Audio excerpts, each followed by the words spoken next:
In 1984, a surfboarder from Laguna Beach accidentally created the blueprint for every streetwear brand that exists today.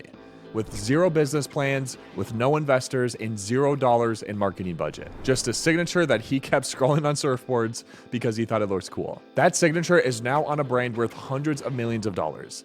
A brand that inspired Supreme, that pioneered the entire concept of the drop, and that built a global community before the internet even existed. And the strategy behind it is brilliant, and most clothing brands today still get it completely wrong. This is the story of Stussy, and the playbook that every creator needs to understand if they want to build a brand that actually lasts.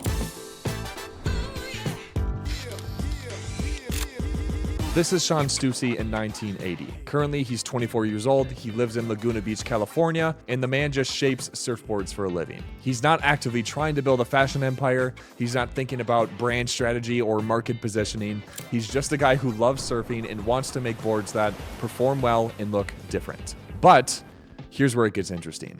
Sean's parents owned a printing shop. So from the age of 12, he's already learning how screens and screen printing works, how to print graphics, how ink hits fabric. While most kids are playing video games, Sean is actually getting a master class in production. And so when he starts shaping his own surfboards, he wants them to stand out. And the surf industry at the time is honestly pretty boring. Generic. Literally everything looks the same. So Sean starts signing his boards. He doesn't slap a corporate logo on it, but he signs it with his actual signature. This thick, graffiti-inspired hand style that paid homage to his uncle, who was an abstract painter named Stussy. And people started to take notice. Mind you, there was no marketing here. He wasn't pushing it on anyone. People just started asking about the guy with the signature on the boards. And here's the first lesson, and it is crucial. Sean didn't start with a business. He started with a craft that he genuinely loved, and the brand actually emerged from that. He then opens up a surf shop in Laguna Beach in 1979. And mind you, he's not thinking clothing empire yet. He's thinking, man, I want to shape boards and be around surfing every single day. The t-shirts and that stuff, they actually come later and are basically an accident. He starts making graphic tees with the signature on them just to promote his surfboard shaping services. That's it. They were essentially marketing materials for his business. But something weird happens. People start wanting the shirts more than the boards. By 1984, Sean realizes that he might be onto something. He partners with an accountant named Frank Sinatra Jr., and no, not related to the singer, to actually formalize this into a real apparel line. And right from the start, they do things absolutely differently. You see, most brands at this time are either high fashion or athletic wear. So you're either buying designer labels or you're buying Nike for sports. And there's really not a middle ground. There's no streetwear category yet. Stussy creates it. They started by making hats with branding on them, but not for the usual sports teams. And this was genuinely revolutionary. The idea actually came from him watching kids wear plain white painter's caps. And Sean saw that and thought, what if I put my graphics on those? That's it. That's the innovation. Seeing something ordinary and then making it his own. And then he does something even bolder. He starts playing with high fashion references. He creates a design linked with S's, a direct play on Chanel's interlocking C's. He makes a graphic that says Stussy number 4, mimicking channel number 5. So this is a surfboard shaper from Laguna Beach, borrowing the visual language of Parisian high fashion and putting it on t-shirts for skaters and DJs. And the audacity of that, the confidence is insane. And here's what most people actually miss about this move. He wasn't mocking high fashion.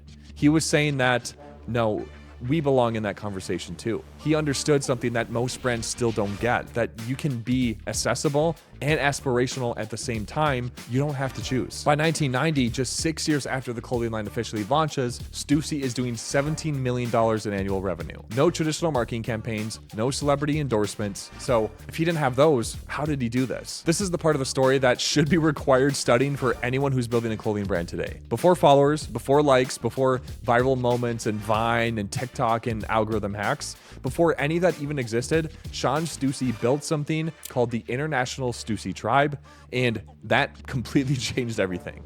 Here's how it worked. In the brand's early days, Sean travels constantly. He went to London, to Paris, to Tokyo, New York. But unlike most people, he's not going to trade shows or business meetings. He's going to clubs, record shops, and skate shops. He's finding people who share his taste, DJs who play the same music he likes, skaters who have the same attitude, and creatives who see the world in the same way. And when he finds these people, he doesn't try to sell them anything. He just connects with them, builds genuine friendships, becomes part of their scene and part of their tribe almost. But then Then he does something absolutely brilliant. He starts just sending them clothes with no obligations, no contracts, just, hey, I made this, I thought you'd like it. And these people, these DJs and artists and skaters in London and Tokyo and New York, they start wearing Stussy because they genuinely like Sean and genuinely like the clothes. So this international Stussy tribe becomes an actual thing.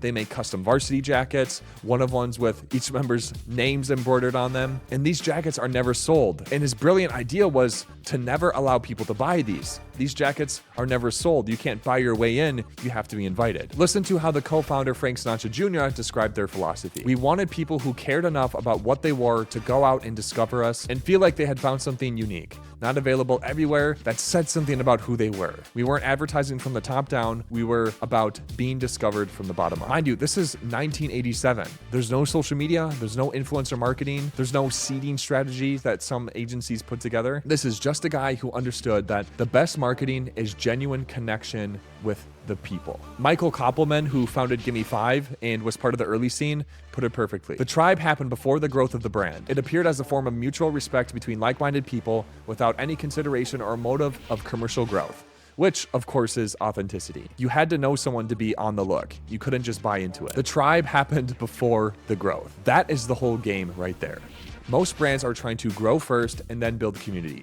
Stussy built community first, and then growth was just a byproduct of that. And here's something that sounds counterintuitive, but actually makes perfect sense when you understand it. Stussy made it hard to buy their stuff. Not accidentally hard, literally they did it by intention. Back in 1987, if you wanted to buy Stussy at the original UK stockist M Zone in Croydon, having enough money wasn't enough. You needed to know what stock was coming in. You needed to know when, and you needed to know the right people. Now, think about what this does psychologically. When something is everywhere, it's ordinary. When something is hard to find, it becomes special. And so when you have to work for something, you tend to value it more. And so when you finally get that piece, when you finally track down that jacket or that t-shirt, you feel like you earned it. You feel like you're a part of something. And honestly, you want to tell people about it. Now, compare this to how most brands operate today. There's discount codes everywhere. There's flash sales available now at 47 different retailers. You know, everything is optimized for maximum distribution and maximum convenience. And guess what happens? No one really cares. The product becomes commodity and there's really no story to tell. So Stussy understood that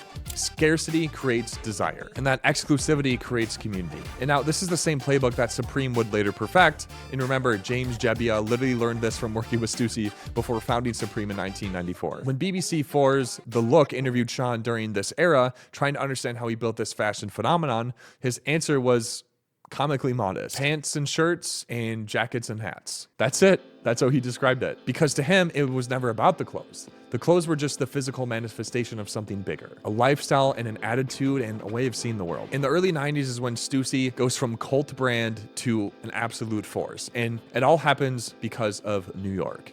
So in 1989, James Jebbia opens up a store called Union on Spring Street. This is before Supreme, before streetwear stores are a thing.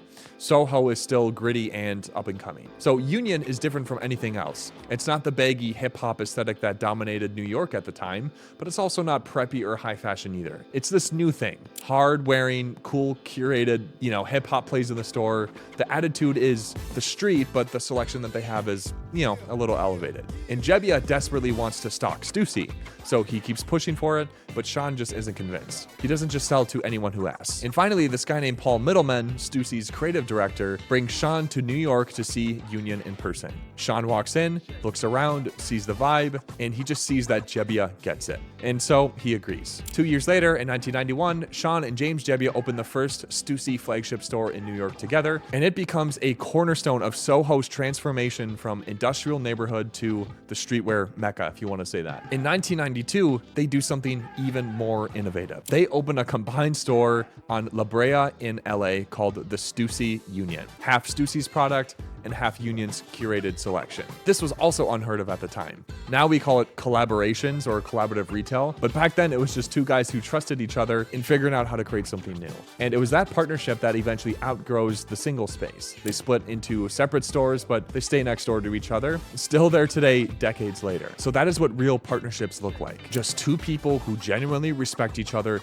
building something together that neither alone could build. And speaking of partnerships, Stussy basically invented the brand collaboration collaboration as we know of it today. In 1997, they released a G-Shock watch with Casio. And this might not sound revolutionary now, but at the time, brand collaborations in streetwear basically didn't exist. Then in 2001, something bigger happens. Nike actually approaches Stussy about doing a shoe together. They land on the Dunk, a silhouette that pretty much at this point is basically forgotten. James Jebbia makes this weird suggestion. He suggests ostrich and snakeskin on the Nike swoosh. And then they make 3,000 to 5,000 pairs, no online sales, only available at Stussy stores worldwide. And they literally sell out in 2 days. This single collaboration does two things. First, it revives the entire Dunk silhouette, which becomes one of the most important sneakers of the next 2 decades. Second, it proves that the brand collaborations can generate massive heat.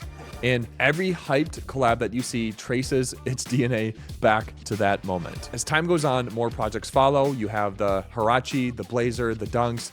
Each one brings a new energy to silhouettes that has been sitting dormant. And for their 30th anniversary in 2010, Stussy does collaborative t-shirts with Supreme, Neighborhood, Bounty Hunter, The Hideout, and Pam. I mean, just look at that list. That's essentially just one of the craziest brand streetwear evolutions I've ever heard of. And here's the thing about Stussy's approach to collaborations. They never collaborate just to collaborate. Every partnership they have makes sense. Every collab that they do, the partner shares something with Stussy's DNA.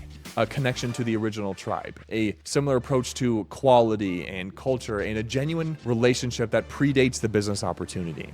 And this is why the recent projects with Cactus Plant, Flea Market, and Porter Yoshida still feel authentic, because they are. These aren't marketing exercises, they're literally just the extensions of real relationships. So there's more history between then and now, but something that I want to cover right now is really the question that might be on your mind. How does a brand that started in 1980 still stay relevant in 2024? Most brands from that era are either dead or kind of irrelevant. They either went corporate, they lost the thread, they started chasing trends instead of setting them. Stussy didn't. James Jebbia put it simply. There's ups and downs in every brand's history, but I think Stussy has done a good job of staying the course. Staying the course. Not chasing every trend, not reinventing themselves every season, not trying to be everything to everyone, just staying the course. And here's the thing about streetwear culture. It's inherently young. Every generation discovers it for themselves. Teens today can find Stussy and still feel like they've discovered something real and authentic, something that says something about who they are. That's only possible because Stussy never sold out. They never went mass market, and they never traded authenticity for scale. So what does this mean for you if you are trying to build a clothing brand today? What can you actually take from this story? The first one is start with a genuine passion. Sean didn't see a gap in the market. He loved surfing and then wanted to make cool boards, and then the brand emerged from that obsession. The second thing is build community before you build scale. The Stussy tribe came first and the revenue came second. So find your people before you try to find your customers. The third thing is discovery beats advertising. Don't try to reach everyone. Let the right people find you and make it feel like they earned it. Fourthly, scarcity creates desire. Not everything needs to be available everywhere. Sometimes making things hard to get is kind of the whole point. The fifth thing, collaborate with people who you genuinely respect. Only real relationships are going to be creating memorable partnerships. That's the Stussy playbook. A surfboard shaper who just kept signing his name, who built a tribe by showing up to clubs and skate spots and record stores, who said no more often than he said yes, who never hired an ad agency, who literally stayed the course for over 40 years. He didn't do anything fancy, he was just authentic, and then that compounded over time. If this breakdown was valuable, please consider subscribing. I'm going deep on the strategies and stories behind brands that actually last and what creators can actually learn from them. Drop a comment if there's a brand story that you want me to cover next. And if you know someone who's trying to build a clothing brand, send them this video if you think it'll be helpful. And as always, I'll see you in the next one.